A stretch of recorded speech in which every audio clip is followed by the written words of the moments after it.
traditional haggis, dishes from India and the Vikings, and a cow whiskey party. This week, we're in Edinburgh, Scotland. Traveling the world to bring you delicious dishes, tasty beverages, and interesting experiences. This is the Destination Eat Drink Podcast on the Radio Misfits Podcast Network. I'm Brent Peterson. Welcome to Destination Eat Drink, the travel podcast for foodies. Destination Eat Drink is for foodies who like to travel and travelers who love to eat. And this week, we're in Edinburgh, Scotland for whiskey tastings, delicious weekend markets, and neeps and tatties. But first, take a moment to rate and review Destination Eat Drink like G. Youngquist on Apple Podcasts.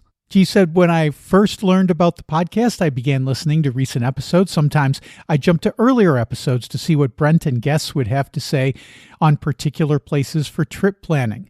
The more I listened, the more I wanted to hear. Now I toggle back and forth between recent episodes, plus I started at the very beginning from 2018, and I'm enjoying working my way through the excellent archive material. It's great fun traveling, eating, and drinking vicariously, learning cool things, and enjoying Brent's personal commentary and perspective, along with his excellent interviews. Highly recommend. Thanks, G. Youngquist. There's also my Portugal foodie travel guide if you're planning a trip to Portugal or just interested in the food here. I've compiled my foodie travel guides to 17 cities and towns in Portugal in one ebook. It's a $60 value for just $9.99. Download yours at buymeacoffee.com/destinationeatdrink, and thank you very much. Nell Nelson was born and raised in Edinburgh, and she's the founder of the super popular Edinburgh Food Safari. You can reach her at edinburghfoodsafari.com. Nell tells me about why you need to do more than the Royal Mile and Castle when you visit Edinburgh, why the Scottish called gin Dutch Courage, and the best markets in her city. Plus, taxes on windows. Okay, I'm starving, so let's eat. Destination Eat Drink.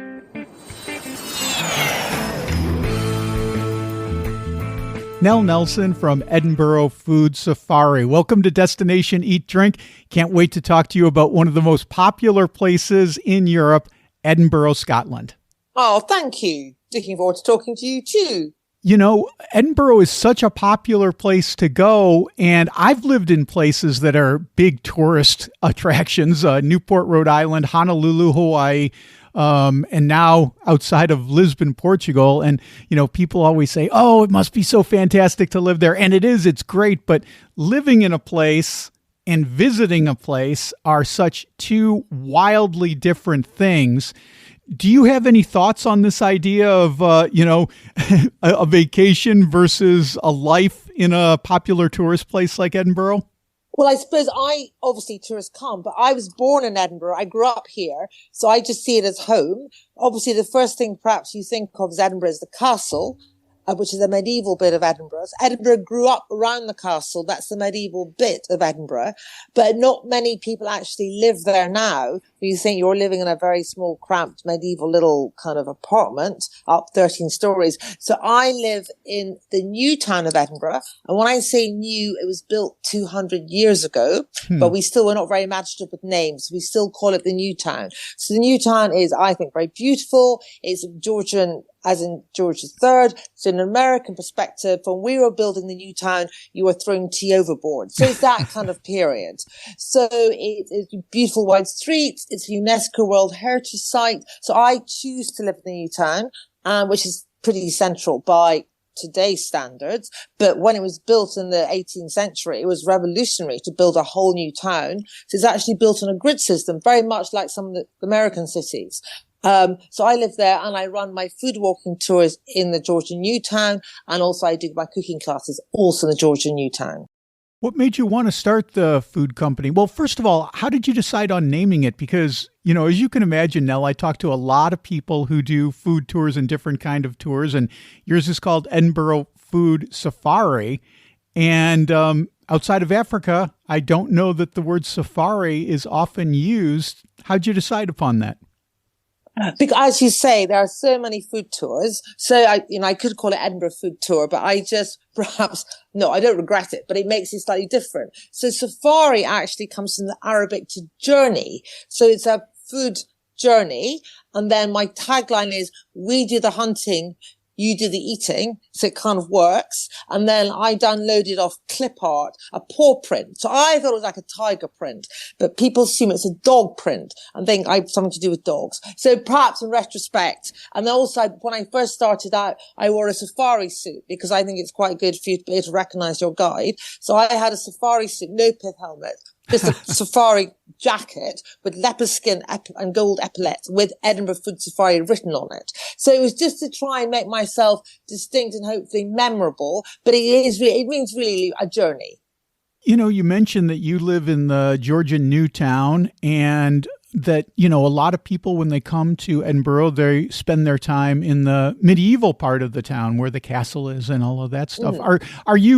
Are you starting to see more tourists come into the new town? Is this becoming a more popular part of Edinburgh?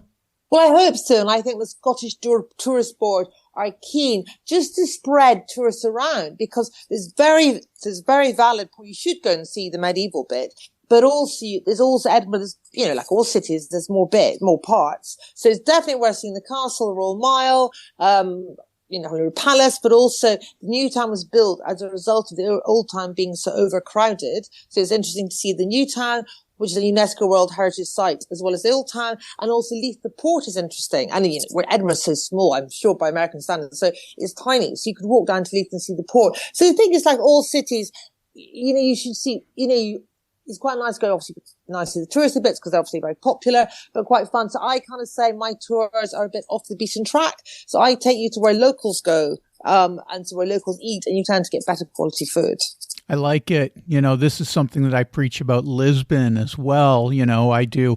I talk about Lisbon quite a bit on my website and I do videos and, some of these neighborhoods, you got to go and visit them because this is where you'll see the real Lisboetas, the real people from Lisbon instead of people who are just strictly in the hospitality business and are, working with people who are coming off of the cruise ship. So you got to go to neighborhoods like Avalad and Campo de Rique and places like this that you don't see as many tourists. I mean, Lisbon is getting so popular now that, you see tourists almost everywhere. Talk with me a little bit, Nell, about your Eat Scotland in Georgian Newtown tour, because we're talking about the Georgian Newtown. What is the tour like? What kind of food will we have? What kind of experience will it be? So it's billed as, instead of eating the Edinburgh Newtown, so it's billed as it's off the beaten track. It's also, it is aimed at people who want to try Scottish food. I get people from all over the world. So Scotland, I think Edinburgh is international, but if I've got Scandinavian guests, they don't really want to be taken to the best cardamom bun shop. So it's easier just to focus on not being Scottish. So, we start off, you might be surprised to have, Edinburgh gin cocktail, but in Scotland, we've been making gin since the 18th century. Wow. And we got the idea when we were we're always fighting, when we were fighting with the Dutch against the Spanish, and we noticed the Dutch knocking back this drink before going into battle. And we sort of thought that was a good idea. And we nicknamed it Dutch Courage. But the Dutch were they dissolved juniper berries in alcohol. So basically, juniper berries are very good for your kidneys. They were taking it as a health tonic. The British just thought we like it. But after the war, we started importing. Then we thought we could make our own, and the Dutch call it Ginevra, and make our own gin. And then because we were quite good at distilling already because of whiskey, we started distilling gin as well. So we used to have distilled gin and whiskey, then whiskey sort of took over. But it's interesting now, a lot of the whiskey distilleries are now making gin because, by law, and this is case Ireland and whiskey and Scotland, you have to keep it in the barrel for at least 3 years. Whereas gin is a very quick turnover. As long as it's got 40% juniper berries, it's gin. So a lot of them are doing whiskey and gin. So we'd start with a gin cocktail and smoked salmon canapes. And then I liked including a bit of chat about culture and architecture and history. So as we walk, I point out quite interesting features. So you might see some of the windows are painted or some are filled in, and that will be due to the window tax. Because during the Napoleonic Wars, like all countries were a bit short of money. So the council looked around and saw all these houses being built, new houses being built with glass windows. We already had a hearth tax, candle tax. They thought, we'll bring in a window tax. So then some people literally thought that's daylight robbery. So they painted their windows in, and you can still see some. So it's quite, I like little facts like that. So we don't do too many dates. We just do interesting facts that you can actually see. So that's how we start the tour. You know, I think when people think about the dishes of Scotland, the most traditional one that they think of immediately, especially in the United States, is haggis. And I think there's kind of a misconception about what haggis is. People don't really know. They've heard of it, maybe. Very few people maybe have tried it. So let's talk a little bit about haggis. What is it? Is there any interesting history involved with it? And do you like it, Nell? I do like it. So we also include haggis on the tour. We also have port. It was the Scots actually who came to Portugal. Nice. And they discovered the lovely red wine in Portugal. But when they tried to export it to Scotland, curdled isn't probably the right word, but it went off. So they realized if they fortified it, it could travel. So there's lots of the porthouses now, like, you know, Coburns or Downs, were originally Scots who got in on the port business. So I take people to the oldest wine merchant in Scotland, and we have port and chocolate. And in fact, one of the chocolates we have is made in Scotland. They call it haggis chocolate. So this is the way to introduce people to chocolate. It's obviously got no meat in it at all, but it's got some of the spices in haggis. Oh. So we start introductory with it's nice. It's kind of cinnamony, peppery kind of chocolate, just to get your taste buds ready for whiskey and the haggis. We then go to a very traditional, local bar to have our haggis. So it's not for tourists, for locals. And so haggis we think it may have come from the Vikings rowing over from Scandinavia. Because I'm sure someone will correct me, I think Danish, there's a word hashi, which means chop. And so it may have come from that. So basically haggis is made only from the sheep and the cow, and it is basically the parts left over once they have butchered the animal, and it's the offal, O-F-F-A-L. So it's the lungs, the liver, the pod, all boiled up together with spices and with oatmeal for texture, and traditionally it was cooked in a sheep's stomach, so obviously that's what's left. But now they may use another animal part, or they may just use a plastic casing. But now haggis you can get it as a meat version and also a vegetarian version. When I was in Scotland, this is going back years, so I have trouble remembering, but I think I saw a vegetarian haggis somewhere. Oh, you would. You see it everywhere, because I think part of the reason haggis is still so popular, basically it's a way of using up the whole animal. So lots of countries, I think Pennsylvania used something called scrapple. In Iceland, they have a similar haggis dish. In Germany used to, but it's become, people, with food is more readily available. They don't need to eat the whole part of the animal. But our poet, Robert Burns, he wrote a poem glorifying haggis and basically glorifying Scotland. And it's 6 verses long. And because he wrote the haggis, when he died in 1798, his supporters wanted to remember him. Some of your listeners, you'll all know Robert Burns. He wrote Auld Lang Syne, My Love's Like a Red, Red Rose, but he also wrote this poem for haggis. So when he died, his supporters wanted to remember him. So they decided to have a supper where they would recite poetry and they would drink lots of whiskey and they would eat haggis. And my mother's theory is he happened to be born the 25th of January. Everyone's sobered up after New Year. They're ready for a bit of a party. So we still have Burns night suppers, and I would encourage all your listeners to, ring 25th of January in your diaries, because it's just a great fun event. So in Scotland, all the supermarkets sell more haggis, more potatoes, more turnip. People then can go to bars and they'll organise a Burns night supper, and a piper will pipe, it's very dramatic, will pipe the haggis in, they'll recite the ode to the haggis, and then stab it, the third verse, and rushing, gory, entrails bright. So it's all very poetic and dramatic. Or you might have people around haggis. So I do like haggis. I eat it a lot in January, but also you can get haggis pizza, haggis lasagna, haggis pakoras, haggis bhajis, little haggis balls as a canapé. So we do eat haggis quite a lot, but I think it's delicious. But if any listeners are worried or squeamish, any restaurant selling meat haggis will have vegetarian haggis. So when I take my guests to the bar, they can choose on the day whether they want vegetarian or meat. Wow. Because I was under the impression that was a very special thing and it was difficult to find, but you're saying it's available everywhere. And I also think, man, Robert Burns now went up several levels in in my book because, you're writing an ode to food. Oh no, but he was basically glorifying Scotland, saying you don't want, Italy's whatever stews and French ragoûts. But also, he wrote, it's worth reading his poetry. He wrote poems to mice, to fleas. He's a brilliant poet. Obviously, I'm prejudiced. Another dish I want to ask you about, not that it's exotic like haggis is, but just because I like the name, I've always loved the name, neeps and tatties. What can you tell me about neeps and tatties? Well, a neep is turnip. So it's just turnip. Right. And tatties are potatoes. So that's what goes with haggis. So it's not a big deal. We have lots of turnip potatoes because it's a root vegetable and it grows very well in Scotland. Yeah. And, turnips, actually, I really like turnips and potatoes. I mean, mashed potatoes can be a little bit boring, I think, sometimes. But when you add in other root vegetables, whether it's turnips or parsnips or maybe even some really boiled carrots that you mash up, it just adds a different flavor profile. So, and it's fun to say. I just like saying neeps and tatties. It's just fun. And yeah. I sounds quite normal to me, but I suppose so. Okay. I want to ask you about markets because one of the things that I always preach on the podcast is when you go to a new city, one of the things that you should do is, of course, you go on the food tour, learn tons about a city from what people are eating. You also want to go to the market, whether it's a covered market, whether it's a Saturday or a Sunday market or whatever. What can you tell me about the markets in Edinburgh and what can we learn about the food culture from going there?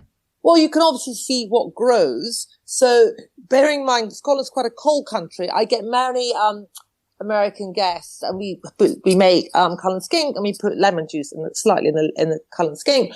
And they lemons. And I say, well, we can't grow lemons. We have to import them. And I know you were very lucky I'm sure in Portugal as well. You can grow lemons in trees and go out and pick them. So with lots of things we can't grow. So you go to the market, they call it the kind of hungry month, like in February. There's not much to see in terms of what's coming out of the ground. But if you go again in the summer, you'll get all those fantastic raspberries, strawberries, blackcurrants, gooseberries.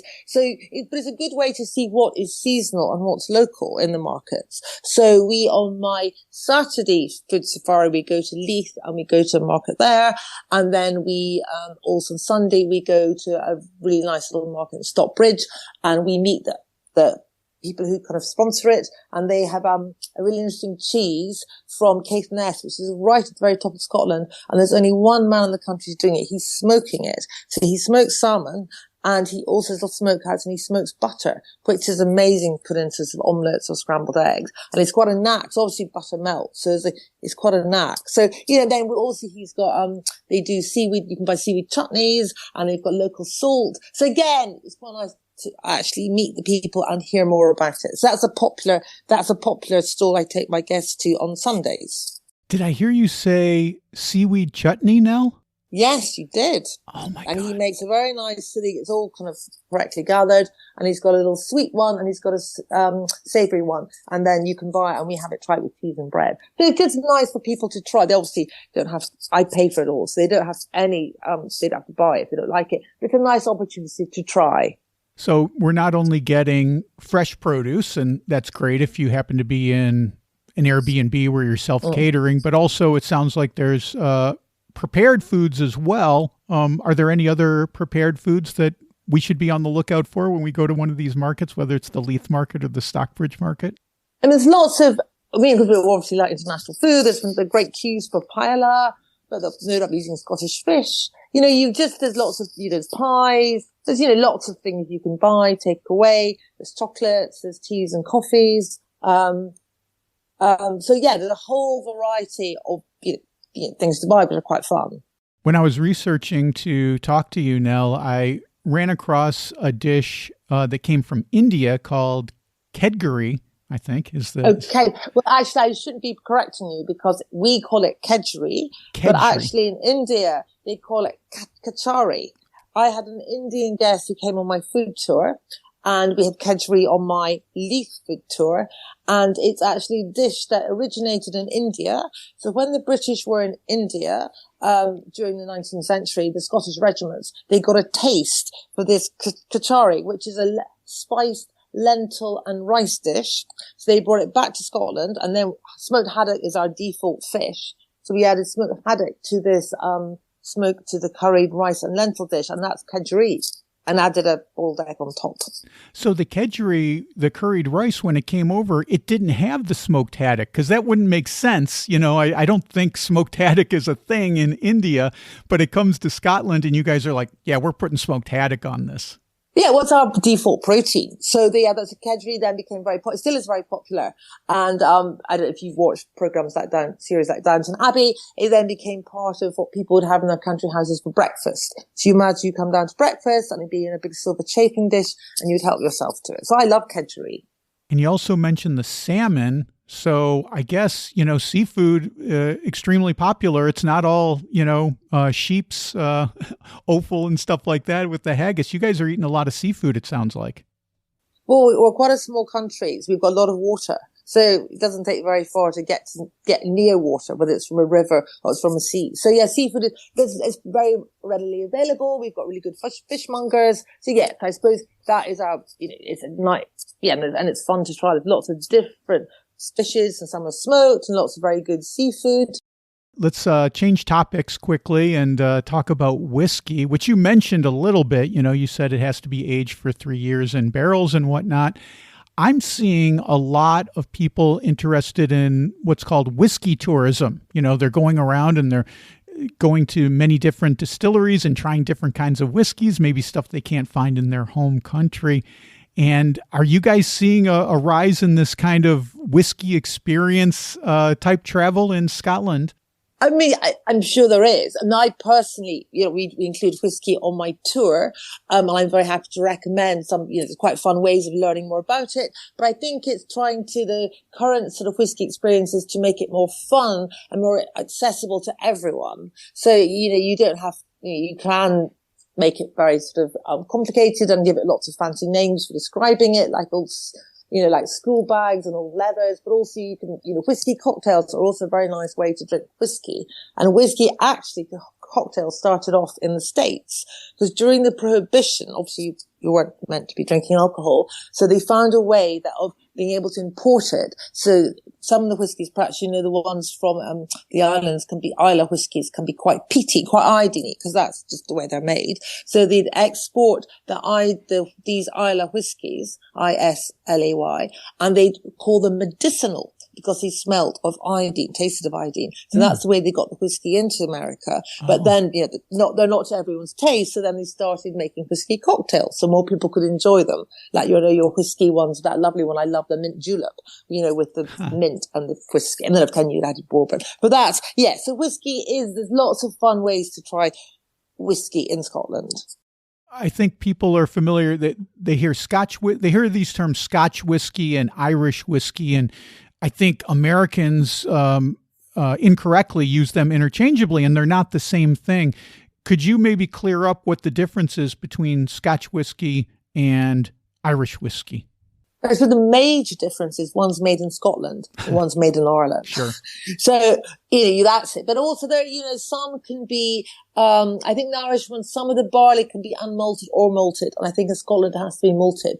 But, there's it all comes from the Scottish Gaelic and the Irish Gaelic water of life. So it's all the water of life. So it's just a matter of taste. But the main difference would be where they originate from.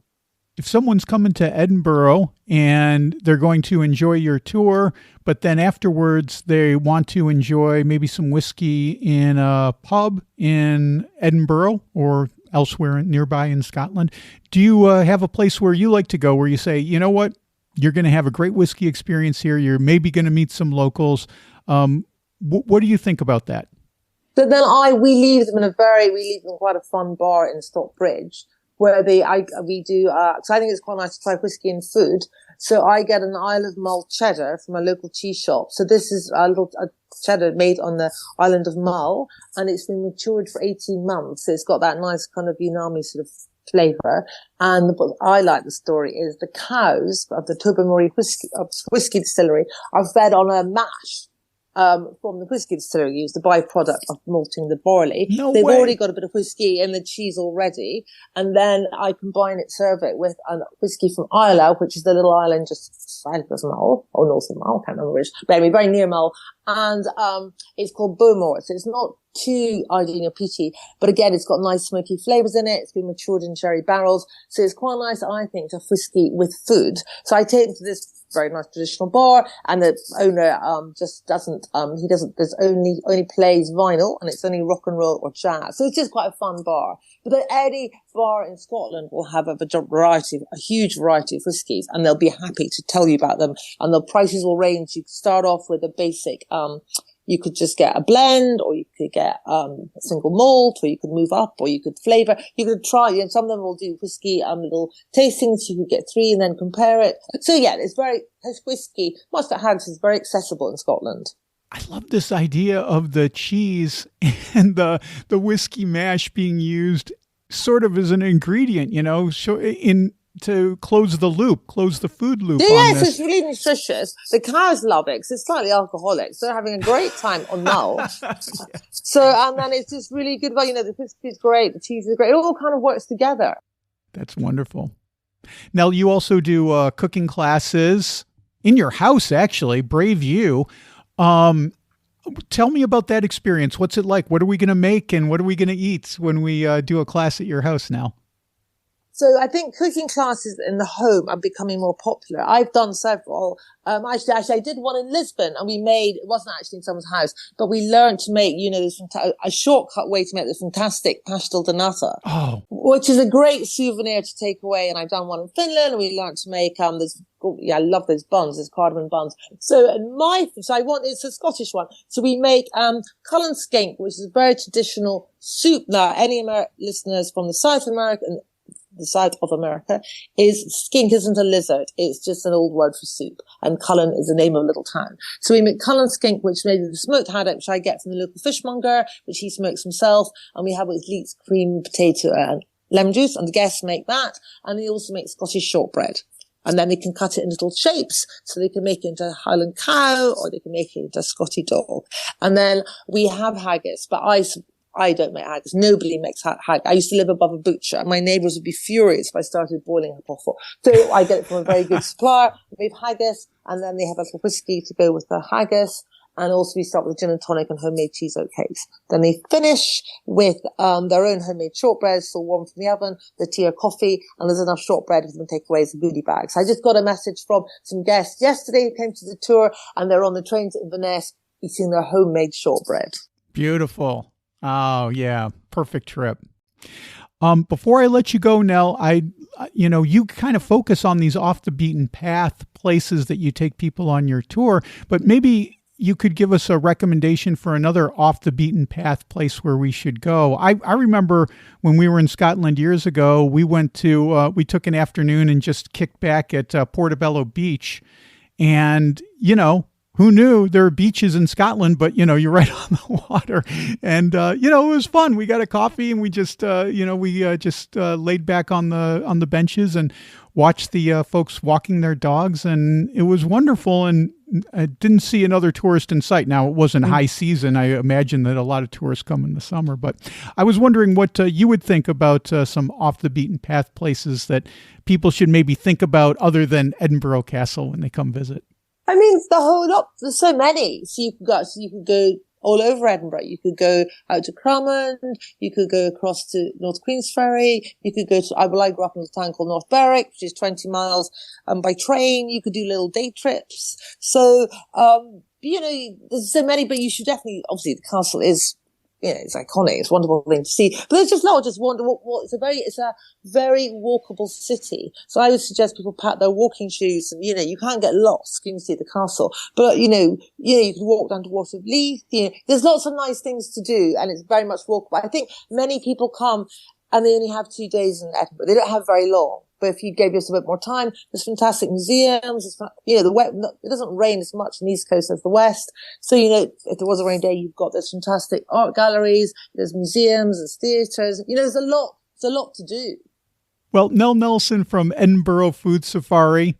People can get you at edinburghfoodsafari.com. I recommend they book a tour. Oh, sorry. Yeah. edinburghfoodsafari.com. That's where you'll find me. So just email me or contact me, and then I'd love to take you on a tour and show you a delicious side of Edinburgh. Thanks so much for being on the show today. It's been a delight talking to you about Edinburgh, a beautiful city that everyone should visit. My pleasure. Thank you, Brent. Okay, that's Nell Nelson from Edinburgh Food Safari. Book your tour at edinburghfoodsafari.com. There's also a link in the show notes. And Nell will be back in December to talk about New Year's in Scotland. If you want to hear more of my conversation with Nell, become a member of my Substack. Nell tells me about the famous Art and Fringe Festival in Edinburgh. Members have full access to all my extended episodes at destinationeatdrink.substack.com. Well, that's it for this week. Next week, we are in Italy for truffle hunting in Tuscany, cicchetti in Venice, and what's new in Florence. Don't miss that. And if you're still itching for more foodie travel, get over to destinationeatdrink.com. I just posted a brand new video. It's in my series of Italy road trip videos, and it's from the coastal town of Trani, where I search for a local liqueur and enjoy a gorgeous passeggiata. You can watch that by clicking on the video tab at destinationeatdrink.com or by going to my YouTube channel. That's youtube.com/@destinationeatdrink946. I also have a brand new foodie travel guide available. This one is to the beautiful island nation of Malta. I share where to get the delicious bread called vitira, a liqueur made from cactus, and some delicious pastries you must try when you go to Malta. Download your ebook at buymeacoffee.com/destinationeatdrink, and thank you very much. Destination Eat Drink is distributed by the Radio Misfits Podcast Network and Ed Silla. Thanks, Ed. I'm Brent Peterson. I'll see you down the road. Join us next week for another culinary adventure on Destination Eat Drink, a presentation of the Radio Misfits Podcast Network.